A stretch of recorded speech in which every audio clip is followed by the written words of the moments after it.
सूचना ही एक पूर्णपणे काल्पनिक कथा आहे. या कथेतील सर्व पात्रे, नावे, गावे, स्थळे आणि घटना या केवळ लेखकाच्या कल्पनेतून साकारलेल्या आहेत. त्यांचा वास्तवाशी किंवा कोणत्याही जिवंत अथवा मृत व्यक्तीशी तसेच ह्या घटनेशी कोणताही संबंध नाही.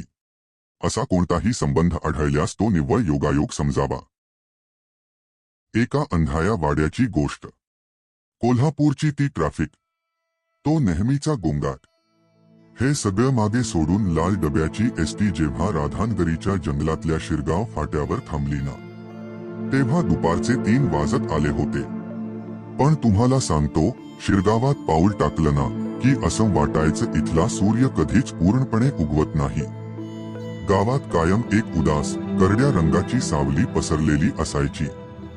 शौनक आणि कबीर दोघांचं वय असेल जेमतेम 15 वर्ष, पण दोघं एकदम जीवाभावाचे दोस्त. उन्हाळ्याच्या सुट्टीत शौनकच्या आजोळी म्हणजे याच शिरगावला ते आले होते. कबीर तसा मुळातच जरा जास्तच उत्सुक आणि धाडसी.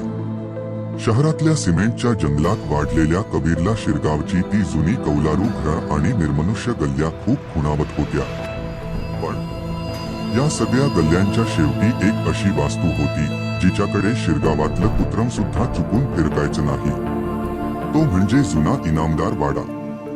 गावातल्या म्हाताया लोकांमध्ये या वाड्याची एक गोष्ट अगदी दबक्या आवाजात सांगितली जायची. लोक म्हणायचे, हा वाडा रिकामा नाहीये, तो भुकेला आहे. जो कोणी त्या वाड्याचा उंबरा ओलांडायचा ना, तो एकतर कधीच परत यायचा नाही, आणि जर चुकून आलाच तर तो तोच नसायचा. त्याच्या आतलं काहीतरी कायमच्या त्या वाड्यात हरवलेलं असायचं. शौनक, आज आपण तिथे जाणार आहोत, कबीरने दुपारच्या शांततेत शौनकच्या कानात कुजबुजत सांगितलं. शौनकच्या पोटात एकदम गोळाच आला. नको रे कबीर, आजोबांनी सक्त ताकीद दिलीये आपल्याला. तिकडची हवा काही चांगली नाहीये. अरे घाबरट कुठला, आपण फक्त बाहेरून बघून येऊ, आणि वाटलीच काही गडबड तर लगेच पळून येऊ, असं म्हणत कबीरने हसून शौनकच्या पाठीवर धपाटा मारला. शौनकला कबीरचा तो कॉन्फिडन्स नेहमीच खरा वाटायचा. त्याने निमूटपणे होकार दिला. संध्याकाळचे 6 वाजले होते. दोघंही गावातून चोरपावलांनी बाहेर पडले आणि थेट इनामदार वाड्याच्या लोखंडी गंजलेल्या फाटकासमोर जाऊन उभे राहिले. वाडा 3 मजली होता. काया चियाचा. त्याच्या लाकडी खिडक्यांचे डोळे जणू यांच्याकडेच एकटक बघत होते असं वाटत होतं. आतून वटवाघळांची आणि कुजलेल्या लाकडाची एक उग्र दरप येत होती. कबीरने फाटकाला धक्का दिला. कर्कश असा आवाज करत फाटक उघडलं गेलं. दोघांनी आत पाऊल ठेवलं आणि वाड्याच्या आवारात प्रवेश केला. आतलं जग एकदम वेगळंच होतं. बाहेर वाहणारा वारा इथे पूर्णपणे थांबला होता. सगळीकडे एक उद्मरून टाकणारी शांतता. फक्त त्यांच्या बुटांचा सुकलेल्या पानांवर होणारा चर असा आवाज तेवढाच काय तो ऐकू येत होता. त्यांनी मुख्य दरवाजा उघडला आणि ते दिवाणखान्यात पोहोचले. सगळीकडे फक्त धूळ आणि जाळी मिश्रित अंधार. तुटलेले झुंबर, फाटलेले गालीचे आणि भिंतीवरचे करपलेले रंग. पण तिथे एक गोष्ट खूपच विचित्र होती. दिवाणखान्याच्या अगदी मधोमध एक लाकडी घोडा होता. लहान मुलं खेळतात ना तसा. आणि तो घोडा हलत होता. जणू कोणीतरी नुकतंच त्याच्यावरून उतरून गेलं होतं. शौनकचा श्वास जड झाला. कबीर, आपण जाऊया रे, मला इथे अजिबात चांगलं वाटत नाहीये. अरे थांब, फक्त तो वरचा मजला बघून येऊ. कबीरची नजर एका लाकडी जिन्यावर खेळली होती. जिन्याच्या वरच्या बाजूला पूर्ण अंधार होता, पण कबीरला तिथे नक्कीच काहीतरी दिसत होतं. कबीर जिन्यावरून वर जाऊ लागला. शौनक नाईलाजाने भीत त्याच्या मागे गेला. वरचा मजला एका लांब कॉरिडॉर सारखा होता. त्याला अनेक दरवाजे होते. सगळे दरवाजे बंद होते. फक्त शेवटचा एक दरवाजा किंचितसा उघडा होता. कबीर त्या उघड्या दरवाजाजवळ गेला. शौनक त्याच्यापासून साधारण 10 पावलं मागेच उभा होता. शौनक, इथे बघ, कबीरचा आवाज अचानक बदलला. त्यात आता उत्सुकता नव्हती, तर एक विचित्र संमोहन होतं. अरे, इथे माझा जुना हरवलेला चेंडू आहे आणि तुझी ती लाल रंगाची गाडी सुद्धा, जी 5 वर्षांपूर्वी हरवली होती ना, तीच. कबीर, वेडा झालास का तू? आपल्या वस्तू इथे कशा असतील? बाहेर ये तिथून, शौनक जवळजवळ ओरडलाच. पण कबीर काहीच ऐकत नव्हता. त्याने दरवाजा पूर्ण उघडला आणि तो आत गेला. शौनक पळत त्या दरवाजाजवळ गेला, पण तो पोहोचण्याआधीच दरवाजा एका प्रचंड आवाजाने शौनकच्या तोंडावर धाडकन बंद झाला. कबीर, कबीर, शौनक दरवाजाला धडका मारू लागला. आतून कबीरचा आवाज आला, पण तो आवाज अजिबात घाबरलेला नव्हता. शौनक, इथे खूप छान आहे रे. त्यांनी मला माझा जुना कुत्राही परत दिलाय. तोच जो अपघातात. कबीरचा आवाज हळूहळू क्षीण होत चालला होता. कबीर, दरवाजा उघड. प्लीज उघड ना. शौनक रडत होता. त्याचे हात दरवाजावर हाणून हाणून लाल झाले होते.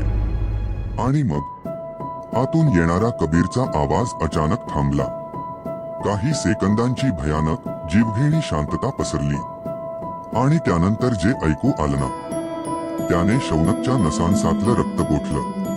आतून कबीरच्या रडण्याचा आवाज येऊ लागला. पण तो आवाज एका 15 वर्षांच्या मुलाचा नव्हता. तो आवाज एखाद्या लहान 5 वर्षांच्या मुलासारखा होता, ज्याला कोणीतरी अंधारात एकटं सोडलंय. आई, शौनक, मला बाहेर काढा. इथे खूप अंधार आहे. ते माझे डोळे पुसतायत. शौनक एकदम मागे सरकला. त्याला समजलं होतं की आज जे काही आहे ना, ते कबीरला मारत नाहीये. ते कबीरला आतून खात आहे. त्याची ओढ, त्याच्या आठवणी, त्याचं अस्तित्व, सगळं काही पुसून टाकतंय. शौनक तिथे एक सेकंदही थांबला नाही. तो जिन्यावरून धावत खाली आला. अंधारात अडखळत पडत रडत तो वाड्याच्या बाहेर पडला. बाहेर आता पूर्ण रात्र झाली होती. तो तसाच जीवाच्या आकांताने पळत गावात आला. त्याच्या अंगाला काटेरी झुडपं लागून रक्त येत होतं, पण त्याला कशाचंच भान नव्हतं. तो धापा टाकत त्याच्या आजोबांच्या घरी पोहोचला. त्याची आजी ओट्यावरच वाट बघत बसली होती. शौनक आजीच्या कुशीत शिरला आणि हमसून हमसून रडू लागला. आजी, कबीरला वाचवा. तो इनामदार वाड्यात अडकलाय. तो दरवाजा उघडत नाहीये. आजीने शौनकला शांत करत त्याच्या डोक्यावरून हात फिरवला. तिच्या चेहऱ्यावर काळजी होती, पण थोडं आश्चर्यही होतं. शौनक, बाळा, शांत हो. काय झालंय? कोणी मारलं का रे तुला? आजी, कबीर, माझा मित्र कबीर. तो वाड्यात आहे, शौनक ओरडून सांगत होता. आजीने शौनकचे डोळे पुसले आणि अत्यंत शांतपणे विचारलं, कबीर? कोण कबीर? शौनक, तू तर काल एकटाच आला आहेस ना एसटीने. तुझा कोणता मित्र तुझ्या सोबत होता? शौनकचं रडणं अचानक थांबलं. त्याचा श्वास अडकला. त्याने आजूबाजूला बघितलं. घरात कबीरची कोणतीही बॅग नव्हती. कबीरचे बूट नव्हते. कबीरचा कोणताही मागमूस नव्हता. त्याने थरथरत्या हाताने खिशातून आपला फोन काढला. कबीर सोबत काढलेले फोटो बघण्यासाठी गॅलरी उघडली. पण फोटोंमध्ये शौनक एकटाच उभा होता.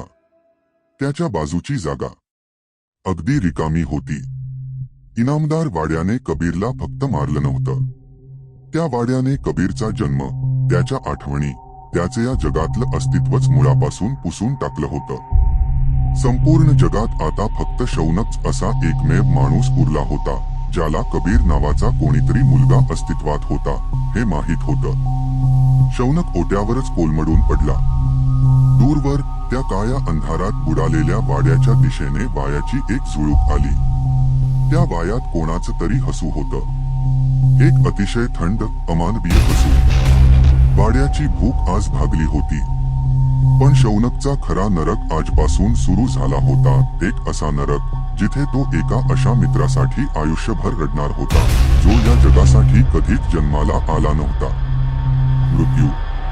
लोक म्हणतात मृत्यू ही जगातली सगळ्यात भयंकर गोष्ट आहे, पण खरं सांगू, मृत्यू किमान एक आठवण तरी मागे ठेवून जातो. एक जुना फोटो, एखाद्या कागदावरचं नाव आणि मन मोकळं करून रडायला माणसांचे खांदे. शौनकच्या वाट्याला तेवढेही आलं नाही. त्या इनामदार वाड्यानं कबीरला मारलं नाही. त्या अमानवीय अंधारानं कबीरला अक्षरशः गेलं.